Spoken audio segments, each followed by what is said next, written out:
In this tutorial, we will learn how to speed up and slow down video in After Effects. First, create a new composition and give name to it. Set width and height of video. I'm going to set it to 1920 by 1080, then set frame rate to 30 and duration to 6 seconds and click OK button. Then go to File, Import, and File, select Video and click Import button.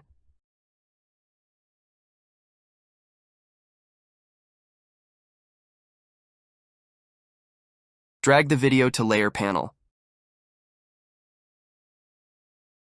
Select Video Layer and enable Frame Blending.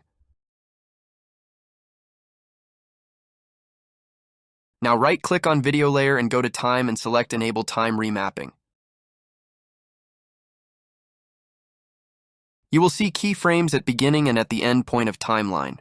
If you want to speed up your video, drag end keyframe and drag it close to the beginning of keyframe. Press the spacebar to play video. It will take little time to render. Press spacebar again to stop. And if you want to slow down your video, drag end keyframe and drag it close to the end of timeline. Hope you liked the video.